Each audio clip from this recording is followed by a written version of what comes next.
Leah Abramson is an open-hearted soul, Bay Area native, aspiring editorial model, currently located in the Los Angeles community, and a recent graduate from UCLA with a degree in gender studies. Leah comes from a multiracial background from Russia, Lithuania, Sierra Leone, and parts of India.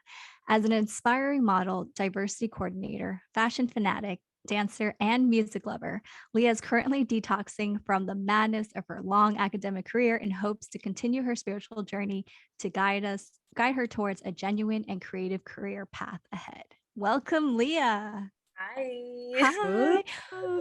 We also forgot to say Leah was also an intern for our podcast through a program at UCLA. So we're so excited to get to chat with you just one-on-one. Yeah. Thank you for having me. I'm so excited. This is my first podcast. Yay! First of many now. Yeah. We wanted to grab you before you just blew up, my you know, because we know it's gonna happen. We're like, we better get on her before she get. Thank you. I'm very flattered. So Leah, because you've been listening and helping us so much in the beginning of our podcast, and you listened to all our episodes and helped us with editing and stuff. So, we kick off our episodes asking our guests, what is the most beautiful thing about you today?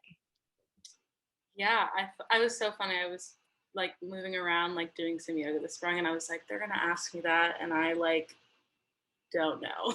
But I feel like the most beautiful thing about me today is, I think, just my perseverance. I've been really proud of lately. So I'll go with that. I love that. Going head first, just you know what, throw it at me. So yeah, I feel beautiful in that sense for sure.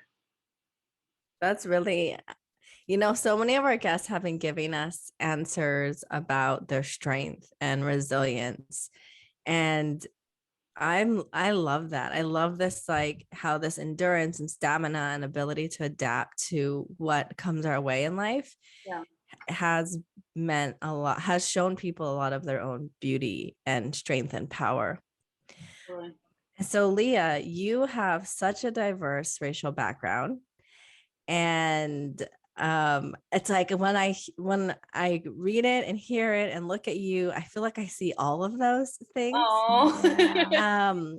But I want to know if you identify with one more than another, or how your appearance as a mixed race person has influenced your identity, and whether or not you see yourself appearing as one more than the other.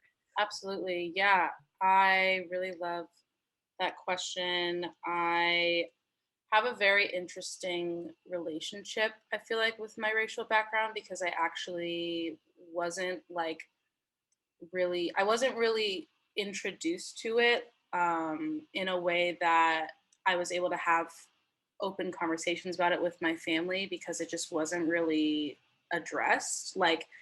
We didn't really have any of the talks of just you look different than other people, this is where we come from, I don't know. And I don't even know if families have those talks, but I know part of my racial background is just not something I grew up discussing with my family. And so I feel like I kind of just dealt with it on my own for a long time. And then I luckily met a lot of beautiful friends who introduced me to, communities that I didn't even know I was a part of, So yeah, it's definitely been a more so lonely process. I feel like addressing different sides of my racial background, because I know too, because of that, especially on my mom's side, my mom is half Black and half Indian, and then my dad's white. And so I know I'm not sure necessarily if the relationship that my mom has with her racial background has anything to do with it, but I know that her upbringing was definitely more rough than she enjoys to talk about, and has definitely kind of separated myself and my sister from that side of her, and ultimately her family. And so I think because of that, I've when I was younger, I definitely identified more with my white side just because that was what I was around. But as I got older, especially like late middle school and high school, when I really got involved in, my Black community, and I started doing different types of ethnic dance and everything, I really opened my eyes to like, wow, this is like a huge, huge part of me that I wish I had more familiarity with. So I feel like I definitely just, yeah, I built, my own relationship with it in a way that I kind of just had to teach myself and was also taught through my social circle. So yeah, I would say now I definitely identify more so with my white and Black side. My Indian side, I don't really have any relationship with. Like, no, I don't know anybody on that side of my family. It's really not, yeah, it's not really talked about amongst my family, but I would definitely like to know more about it. Have you been curious about exploring that part of Absolutely, like, absolutely. I think just with the barriers where it comes from on my mom's side, I yeah, know how like triggered she gets by yeah. even mentioning anybody around that side. So I just, me and my sister, we just don't like push any of those buttons. Like we don't really mention it, just to respect my mom's, her seriousness with it. But yeah, at the same time, it's part of my identity. It's part of how I grew up. So Did yeah, you grow up in a diverse neighborhood that like, yeah, yeah, oh, okay. yeah. So you identifying as white wasn't maybe that like, I mean, I feel like even though I like, I guess identified more with my like white side of my family. Honestly, I feel like when I was little, like I didn't identify myself all with right. race. Period. Like Mm-hmm. Mhm. I think the default of race kind of goes to that white side, especially when you're growing up, which is maybe why I say that. But yeah, race in general just like wasn't really discussed. And kids didn't like treat you differently They because it was so definitely treat me diverse? differently, that's Ah, for okay. sure. Yeah. But I kind of just like, I think I kind of just brushed it off or didn't really think much of it because it wasn't an area that I was familiar with. Mhm. Everybody in my family also has like covered in freckles. And when I was little, I literally thought there was dirt on my face. Like I like it, not in like a sad way, but I just Yeah. would like be in the bathroom, like, I like, why, like, what is on my face? Like, what is going on? And then, but then I would look at like my family and I was like, do they have dirt on there? Like, are we just, like a dirty family? Like, it was so funny. But yeah, no, my dad has freckles all over his body, and then my mom has them all over her face, and then my sister Oh, has like cute. 10 times the amount I Wow. do. Um, And now everyone wants freckles. oh yeah, I could get into a whole conversation about like Yeah. freckle tattoos and all that stuff. But yeah, no, it's weird. Yeah, my relationship to race, it's definitely way more a part of how I identify and just how I move around the world. But at the same time, I think my upbringing with it wasn't really existent. So Mm. that made an interesting disconnect. And there's still so many moments, of course, where I feel like I'm new to that scene. I've luckily been able to study it, and really be involved with it with a lot of my friends, of course. But finally having, I think, just like a pinpoint to like why I feel like people may look at me differently or just like, say certain things. When I was little, I just didn't know how to navigate that. So it was very confusing. Yeah. Paige, because you're biracial and multicultural, like did your family talk about race growing up? So in Hawaii, we talk about race all the time. Yeah. It's just something that we love to talk about. Yeah. And I think Why it's is that? so there basically Hawaii was initially colonized by Portugal. And then a lot of workers were brought over from Asia and they worked on the plantation. So they worked the sugarcane fields, the coffee fields, pineapple fields, coffee fields, so the crops that Hawaii is really known for. And so people from Japan and China and the Philippines and Korea were all living and working on these plantations. And so they had to bond with one another by one, coming up with their own kind of like Creole, which is what we call pidgin in Hawaii, to communicate, but two, to kind of like learn about one another's cultures, but also tease one another about it. Like that was Oh, how they were bonding. that's so And Asian. yes. And so that just completely has infused the local culture of Hawaii today, where we are constantly like poking fun at one another and teasing each other and making light of our differences, but also from a lens of appreciation and understanding. And I think that's very unique because on the US mainland, you can't really get away with that because the history is a lot different. And so it would be seen as like offensive or insensitive to make the same type of jokes at different races. But anyway, we talk about it all the time here. And in Hawaii, it's like something you don't see in the mainland as often. I think now it's sort of changing is mixed race Asians. Like, especially Mhm. my generation growing up, like you would never on the mainland see somebody, actually, no, my good friend, which was so weird. Like he was Korean and Japanese. And that's like, whoa, because of the history of Korea and Yeah. Japan, Uh-huh. but in Hawaii, that is common. Like Right. you're interracial of Asians, like mixing race. And Exactly. And that goes back to those plantations. And they were all yeah, living there together. So it was inevitable that that was going to happen. And so many of those stories come from the generations meeting at the plantation and forming a family. yeah, I think too the relationship between race and beauty then is you kind of see how that develops through these like historical events, and I feel like too with my where I guess I came from in terms of what I just assumed to be beauty standards and those then not being reflected on, the part of me that's African American or the part of me that's from an Indian culture is that like, yeah, my mom and my sister like have been straightening their hair literally since I can like as long as I can remember. So I did that, like from when I was first able to, like early middle school, like all the way up until like late high school, until I got introduced to more of my community. And then, yeah, kind of was, I learned and I was just like, this is hurting me. Like, there's so many other parts of me. And for some reason, I'm just thinking, I've convinced my brain that, yeah, like this is how I should be looking and I should change that. And mm, I feel like similarly to what you both said in terms of,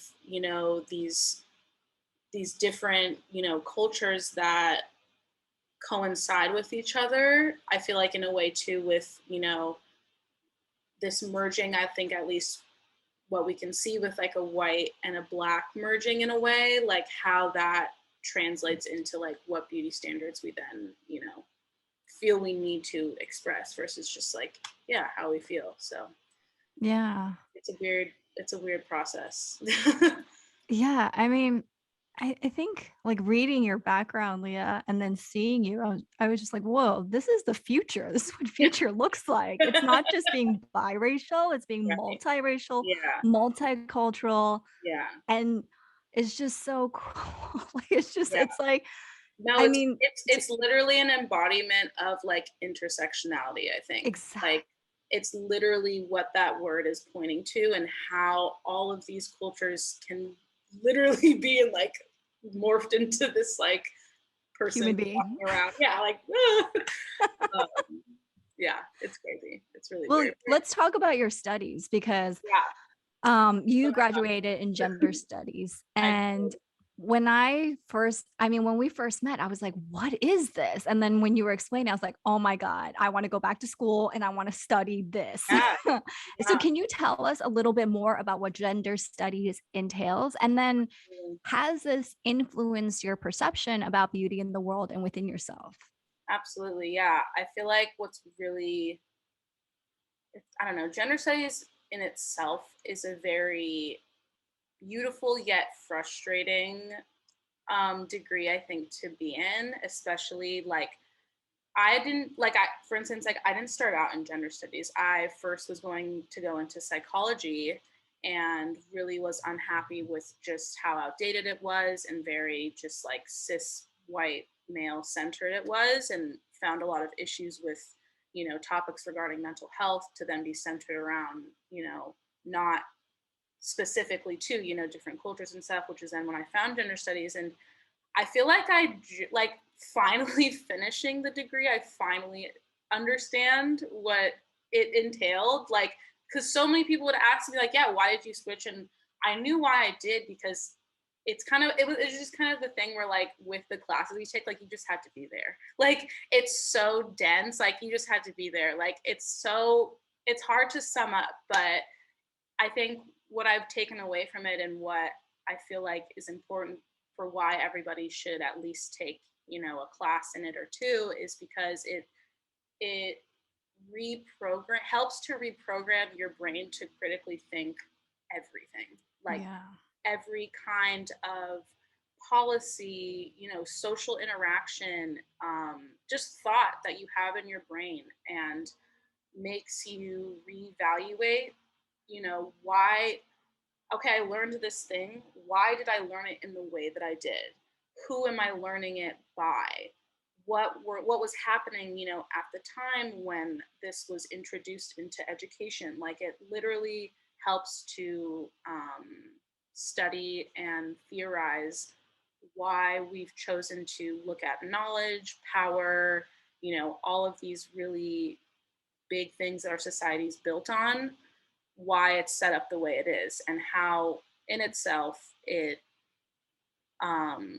specifically tries to keep white power as a basis for the world and for your ability to succeed.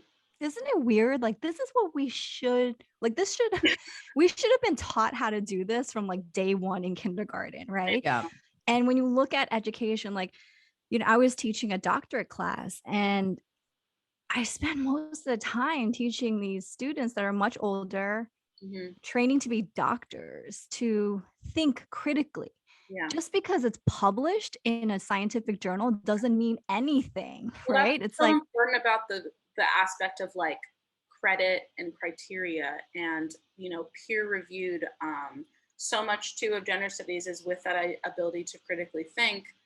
You're reevaluating what is like accepted as right and wrong. right. You've Mhm. like to like universally accept that, like, oh, this is a fact. Like, not really. Like, it's Yeah. just something we've all agreed on, Yeah.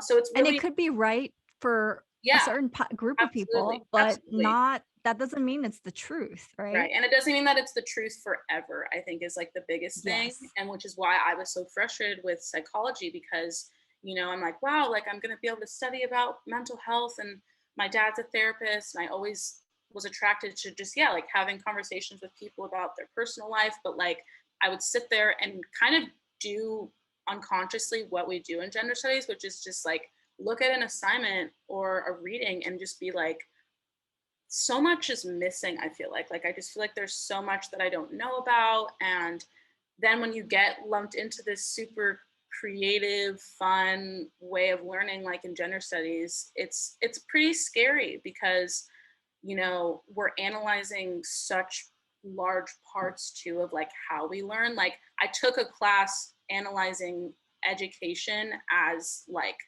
a whole, and we basically spent the whole like semester like talking shit about like the educational system. And like we had a professor, and we were all kind of felt bad, because we're like, I'm sorry, like I know this is your job. And she's like, no, like this is the point. And I'm like, don't you feel like kind of bad? And she's like, no, it's great, it's so fun. So Yeah. it's a lot. It's very, very dense, and I feel like thrown at you like all at once. But I really appreciate, at least in my department at UCLA, how genuine and connective the gender studies classes are, because all they really do too is try to relate anything they're talking about to your personal experience. And that, I think, is like always the best way to teach someone how to do something, is how can I help, this student relate this to their own experience or something going on in the world that, they know about in their generation. Like, make it relevant. Like, Yeah. I'm sorry. I like I know there's this big thing in education where it's like, oh well, like you may use this someday. Like, I promise you, I am not going to use a study done in 200 BC about, like, I don't care. Like, I don't. And I feel like that's totally valid and okay to bring up in an educational space. And I love that gender studies departments do that. Like, all the professors are always like, please give me feedback on, what we're talking about. If you don't like what we're learning, tell me. I'll find something else that is more, catered to you guys, and something that interests you.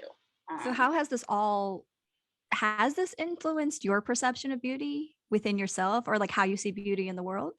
Oh yeah. I mean, it's expanded it, I think. It's expanded what I think can be constituted as beautiful. I definitely feel like it changed my perception of just how like narrow and fixed beauty can be. Because like I was saying with how just like concepts and the ways that people, learn about the world and knowledge, that's always something that's changing, that's always something that's evolving, and so is beauty. And so I feel like through my degree and through my classes at gender studies, we emphasize the parts of, beauty and the parts of society that are purposefully overlooked, are purposefully put into a box and like put aside, because I think institutions and people in power, they don't want, difference. They don't want there to be differing opinions, sides. They want to just be like a one way, this is the right way that it's going to be, and this is how you should, you know, do it. But yeah, and it just opens a lot of doors, and it keeps that sense of open-mindedness in the classroom too. Like, you then get more comfortable with other opinions, and just accepting them for them, just agreeing to disagree, and that's okay. Like, there's always going to be some opposing side, even if there was one right way, in quote, that we may think there is. Like, it's never going to be 100%. And I don't think it should. And beauty has so much to do with that also. Mm-hmm. So that sounds like a lot of positive influences that came from, you're this long academic career. But you also mentioned, Leah, that you're currently detoxing from kind of the madness of having this long career. So we talked a bit about the positive impacts. I'm curious to hear if there have been adverse or negative influences from having come off of just graduating, and how it related to your beauty journey. Oh yeah. I mean, we all know what's been going on the last 2 years with the pandemic, and how unique of an experience it's been for everybody. But in my own personal experience, I'm also a transfer student from UCLA, so I was only able to be on campus in person for maybe like a semester in a year, like a very short amount of time. And I think that the uneasiness and the never ending, just like uncertainty of where I was to really stand, combined with like, okay, cool, I'm having these really connective, amazing conversations with these other students, but there still just seems to be some barrier that we've like started to touch on, I think, in the gender studies courses, but it's not that open-mindedness and just that ability to fully connect with someone, I think has been diminished a lot. I think people are really, really struggling right now. And in that way, and this goes for myself too, my ability to like be as social and extroverted as I remember being like in high school. Yeah, kind of got lost. I had a because of the pandemic, you think, or I think just in my journey through college, like yeah. UCLA is my fourth university I've been Yay. at. Oh man. I've moved around a ton.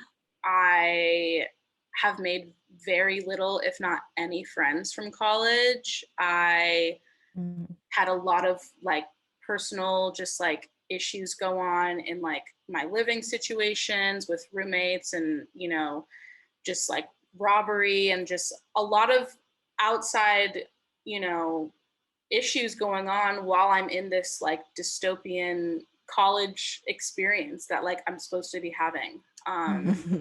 So yeah, it just made me kind of just a lot. I don't know. I like to say too, like I feel like a lot of different parts of me like have died throughout the course of these last 4 years, 4 or 5 years in college. And with going back to like my ability to persevere, I think that it's definitely made me stronger. And I've slowly been getting to a point where I am appreciative of how rocky my journey has been with it, because I don't know, I just feel like it's made me think like I can kind of handle anything.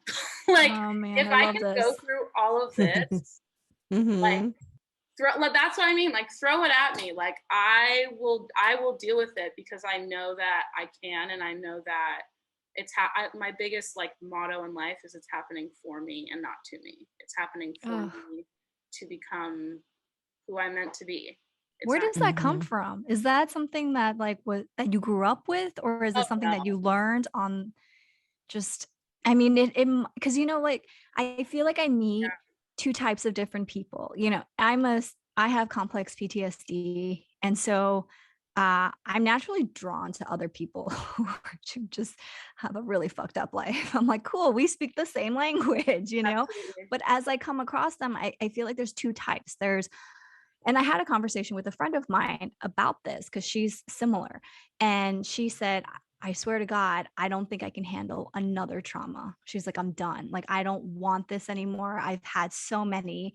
Absolutely. And I think a few years ago, I've been like, yeah, like I'm so tired of this. But in that moment, I was like, something clicked in my head. I'm like, actually, I could handle it. Not that I want to, Yeah, I'm right? not like, we're not speaking it No, into like no.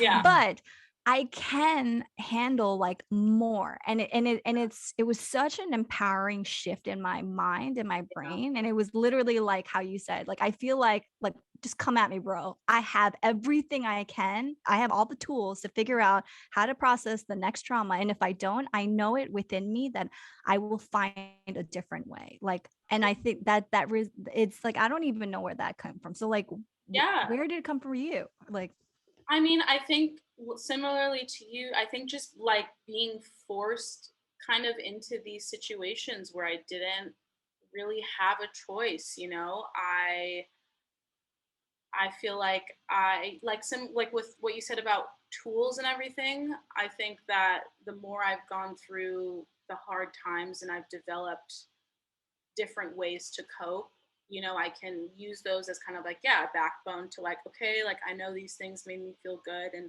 helped me get through. But yeah, sometimes you're going to enter a new traumatic thing where you don't have tools that are familiar. But I think kind of in those discomfort and uncertain moments, that's where those new tools like really can be so revolutionary and so helpful to you. And I feel like as a kid, you know, when like a guy I had a crush on or a friend just, you know, did something that I didn't like, for a long time, I remember when I was a kid, just be like, kind of give myself negative self-talk. Like I would just be like, why does this always happen to me? Like victimizing myself. And the older I got and the more I think I steered away from just the fixation of it, really helped me, um, yeah, persevere. That saying, happening for me, not to me, I believe my ex-boyfriend slash like He's one of my best friends. I think he said that to me, or like showed me that kind of mantra, and it really just stuck with me, because it aligns so clearly, you know, with how things happen to you in your life. Like a lot of people say like, or like everything happens for a reason. Like that type of, I think, mentality allows what I used to think as uncomfortable as just lessons. Like you really have to feel into what that means versus just saying it. You know what I mean? Like I've gotten so good, I think, at dealing with the discomfort because I've gone through so much discomfort. Like it's kind of sadly like natural for me. Like these Yeah. last 4 years of moving a bunch of schools, like moving so many apartments around LA, like I've been in such an uncomfortable situation for so long that I have choices. I can either, you know, cry about it for hours. I can either like cry and detox and really like try and push myself forward with, you know, dealing with it in healthy ways and surrounding myself with good people, or I can like ignore it. You know what I mean? I have those everyone has those choices, but it's just how you choose, I think, to deal with it. You know I love myself. I know that I'm a good person, you know, and I think I kind of just unconsciously remind myself to remember that when it gets really hard, you know. This is a good segue to this question. So I was looking on your Instagram. I love it. No, I saw you put like caption. That's so sweet of you. I love it. I'm like, oh my God. I love everything about your Instagram. I mean, like Paige and I like fangirl over your generation, Oh you my know, because we just think y'all are so cool. And like, and your whole Instagram is like, oh, this is why they're so cool. Thank you. So I have a question. So in February, you posted a longer caption on one of your posts, and it was about feeling for yourself at that moment in life. And I have it because it's just so beautifully written. And you wrote, cry so fucking much, scream, laugh, and truly follow where this joy. Trust that you know what you need to do. Love is more than just a feeling. Love is more than just feeling good. Love can be super fucked up, confusing, hurtful, and brutal. It is our greatest teacher that pushes us past our boundaries of any realm. Surround yourself with all that makes you feel abundance and challenged. Oh my God, I need to put this on my like bathroom wall. Oh my God, thank you. So I'm just curious to know, how has your journey in loving yourself evolved since February? Oh my God. Yeah. So I wrote that. I believe that post was on my birthday of this year. Oh, okay. And my birthday this past year was at a very radical time in my life. I had just split up with like the love of my life. Like right before that, I was entering like another quarter of school where I think this is where too I finally like committed to gender studies, and I was just dealing with a lot of discomfort. It was a weird time, but I I think too, it's always like cold on my birthday. Like my birthday's in February, and in LA, it's been an insane heat wave. And I got to like go to the beach, and it was hot on my birthday for like the first time ever. And I was with just like a really great group of my friends, and I had just a lot of self, like individual time to really think about my life. And since then, I mean, yeah, I still stand by everything I said then. And I think that how my self love has just grown and evolved since then is continuing to face, and not even face, but I think continuing to go deeper into feelings that either are going on with me or those around me. Like something I really realized at that point and even now is, you know, a lot of negative emotions, whether it's anger or irritation or just like something negative towards somebody else or even to yourself, I've been asking myself, okay, well, what is like past that feeling? Like that is the initial reaction that, you know, I seem to be having to the situation, but what's past that? It's usually because I'm really hurt, you know, and why am I hurt? what's past that? It's because I care, you know?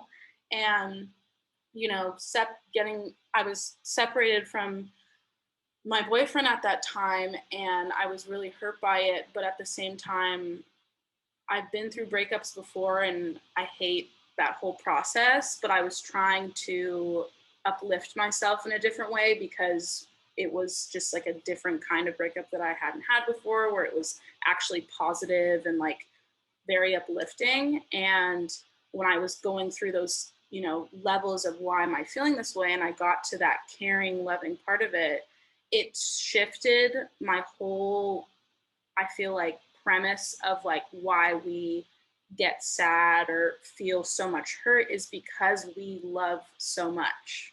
Like it's this weird balance. I love that. You know what I mean? Like, so I feel like when I've been helping other people, you know, and they're like, Leah, like I'm really upset and it just hurts. And like, I don't want to feel this way anymore, you know? And like, of course not. Like everyone hates to feel that way. It doesn't feel good.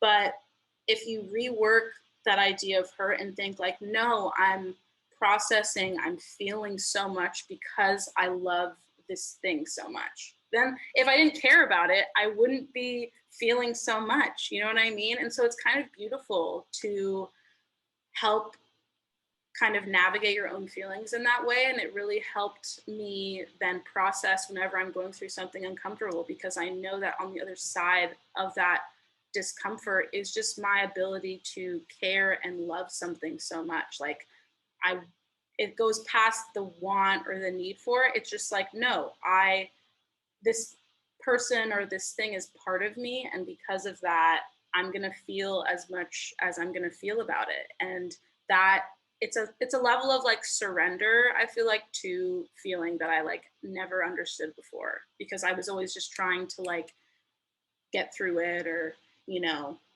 talk down on myself about it. But it's like, no, feel as much as you want because you care about it. One day you're probably not going to care about it, you know, and those more sad or feelings that you think are more negative are going to go away, and then you have nothing, you know. Then that's when you're evolved at a bigger level, because you've moved on from it completely. Like, enjoy the hurt of it, if that makes sense. You know what I mean? Enjoy the sadness, the cries, like the pain of it, because yeah, this was a part of you. This was these moments in your life where you get hurt help, I think, just connect you to yourself, because you're analyzing like, this is shit I really care about, and I like now have to let go of it. And change and evolution and all of that is really, really hard to do. There's no like rule book on it. There's no like, you know, guidebook or anything. You kind of just have to feel it and let all of the waves just like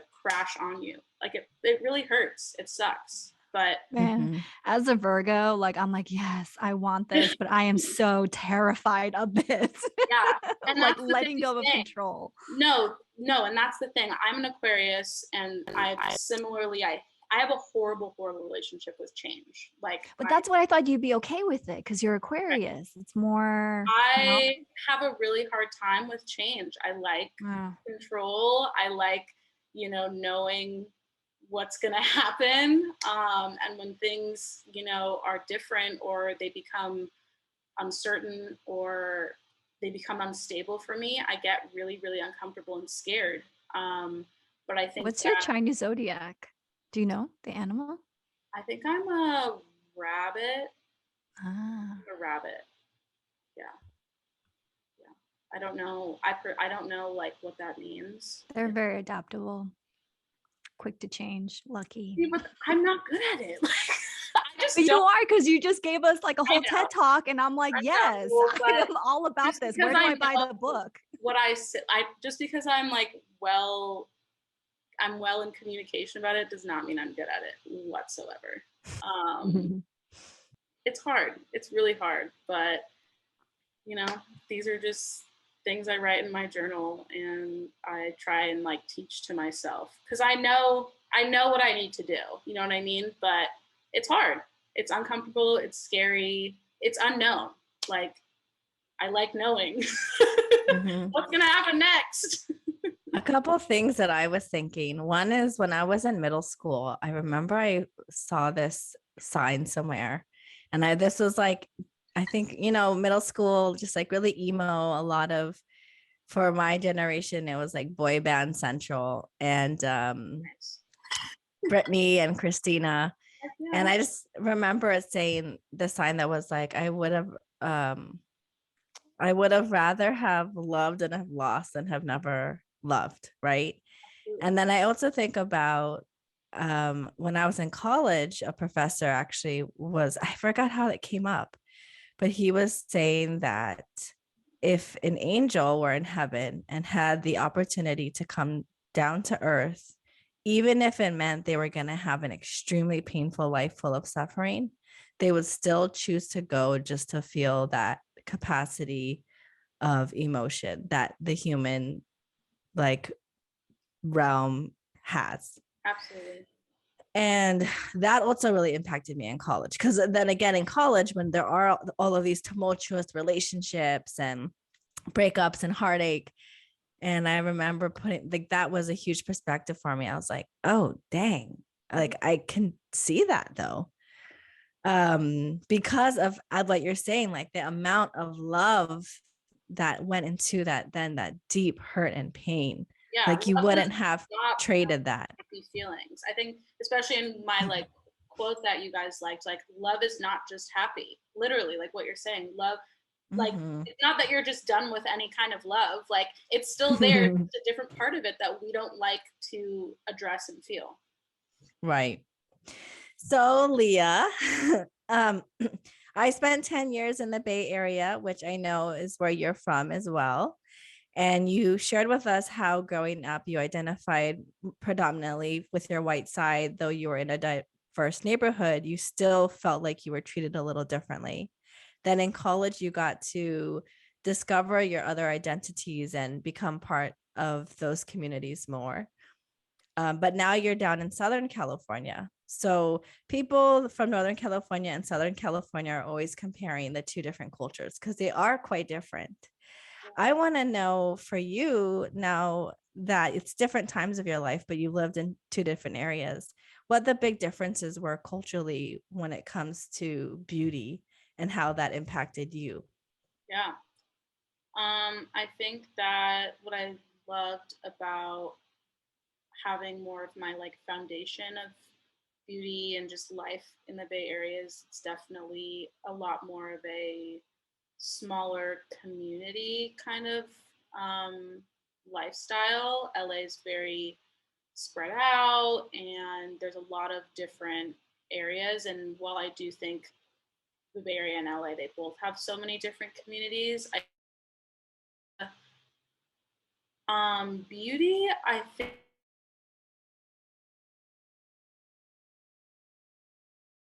more, I think more laid back, I would say. I think that I didn't, or I mean, it used to be like a very like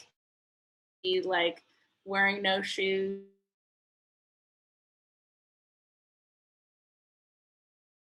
Um, Similarly, that's I think what I saw around and everything. And but at the same time, I've always been like a very like fashion forward, like expressing myself kind of person. And I would show up like at school in these like very elaborate outfits. And I would get the question like, Leah, like, where are you going? Like, we're just at like school, like, where are you going? And I was just like, what do you mean? Like, I'm here. Like, this is what's normal for me.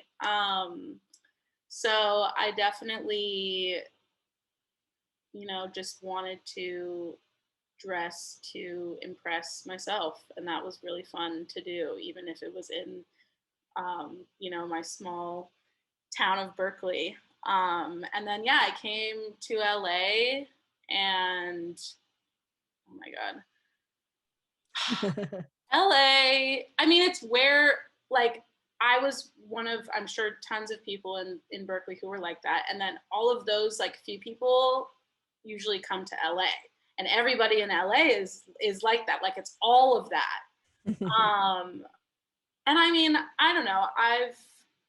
I've definitely been, in terms of how I look, at least in the last, I'd say like 10 years, I definitely like don't really give a fuck. Like I am thankful that I didn't I didn't get into the impression of LA that I think a lot of, especially in my generation, feel that they have to live up to and kind of show for themselves. But yeah, in LA, it's definitely like much more of a production or like a show, like a performance to show yourself.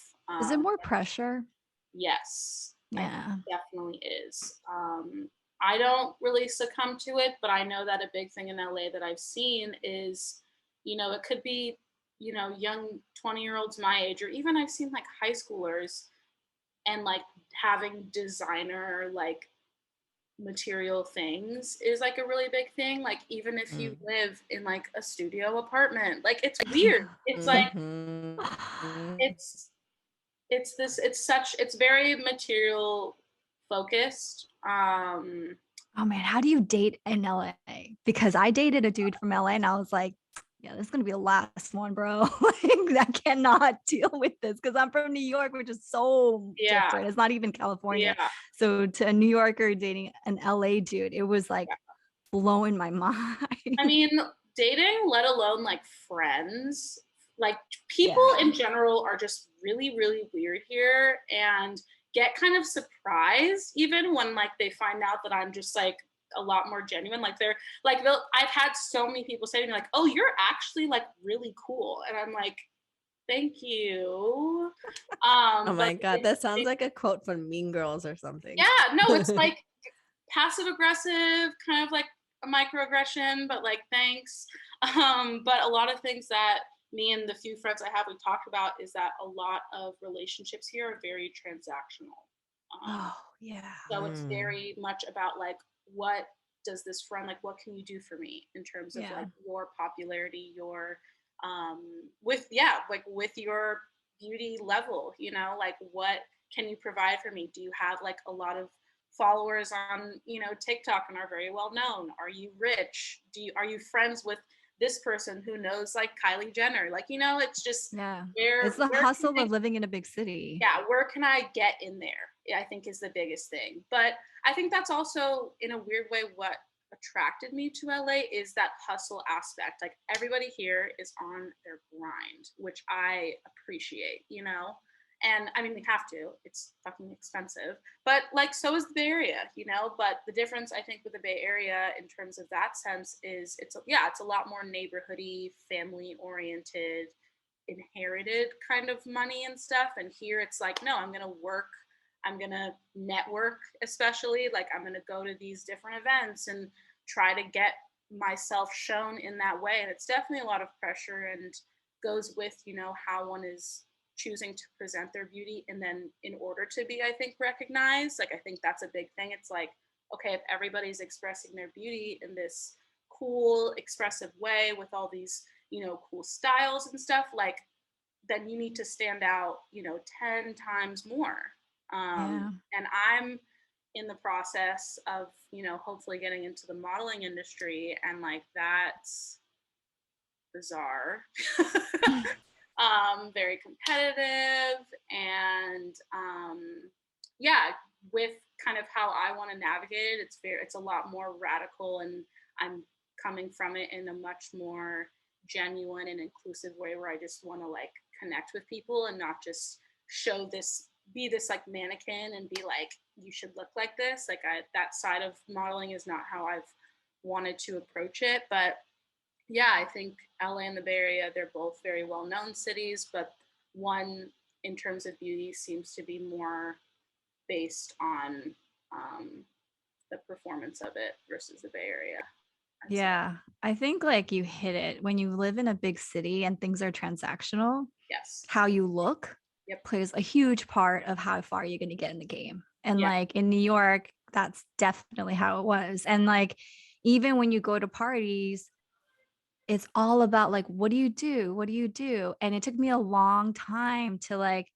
when I left New York, people were like, why do you ask people what they do? Because in New York, that's just how that's just normal when you meet somebody, hey, nice to meet you. What do? You know, No, they because do that here too. And then like, I can, I don't have yeah. a job right now. Like, I don't do shit. Like, I like in terms of like working and stuff. And that's so funny you bring that up too. Like this really interesting concept I remember learning in gender studies, which I never even thought of. Like, we ask people, what do you do for a living? Like, like if you think about that sentence, like, what are you doing in order to live? You know, and it's like, what, like, so without this like career, I would like not be alive, you know, like I just think it's interesting how so much, with that. But it comes down to what you just said is transactional, right? So Yeah. it's like, and you might be cool and we might be friends, but I want to know what you do, what like, where do I fit into this? And then also like, how do I connect you to somebody else? And like,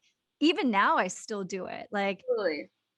It's something I have to unlearn because I'm here in Seattle. Like, well, I guess Seattle's like, it's a tech hub, but I think when you travel abroad, that's when it hits you. When you meet, especially when you meet Europeans, like they never talk about work. Yeah.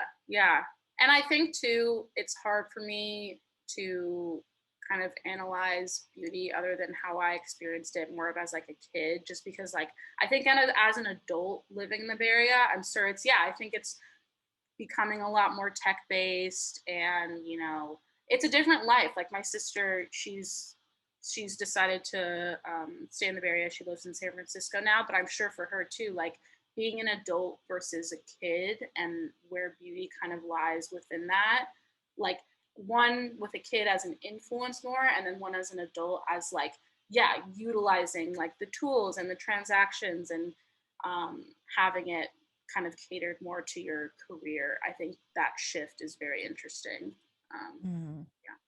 Gosh, I'm so glad that I spent my 10 years in California in the Bay Area. Hearing this, I'm like, oh, I wouldn't have the energy to keep with that type of a culture. So Leo, we have the best time talking with you, learned so much from you. We're totally love your generation, as Tamsin shared earlier. So at the end of each episode, we like to ask our guests what their beauty legacy is. What is your beauty legacy?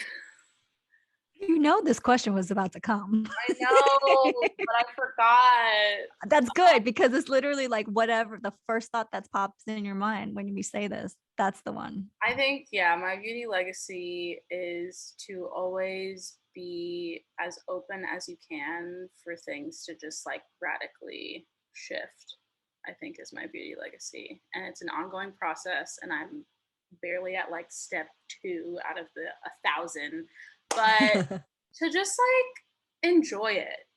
I think like be prepared, I think, for the change as much as you can, be open to it, but also just to follow the joy of it. Like always, even when things are hard, just to really keep joy in your life and at least surround yourself with like the little things that just make you laugh and smile, because it's just fun and it feels good.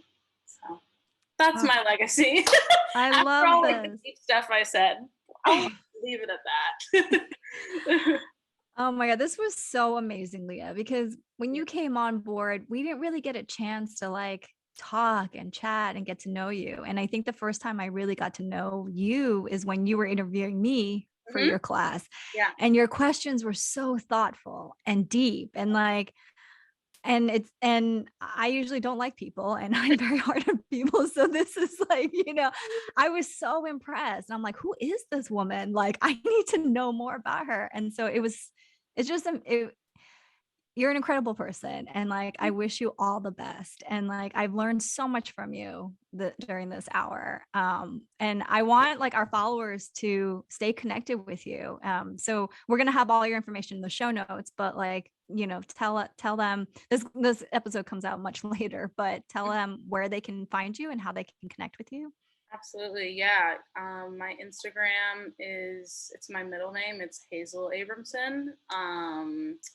And in my Instagram, I have like all my links to my modeling portfolio, my email and my number and everything. Like, I'm very open, so I'll make sure to like give you guys all of that to connect with everybody. But yeah, I'm so happy that I was able to be a guest. This was so much fun, and it was fun to learn more about you guys too. Obviously, I've been able to learn more about you throughout my time working and stuff, and that's been really fun and interesting to just pair with them, like how you guys navigate all the guests and stuff. So it's been really really fun. So thank you. Thank you so much, Leah. Thank you. All Thanks, right. Leah. Take care. You too. All right. Bye. Bye.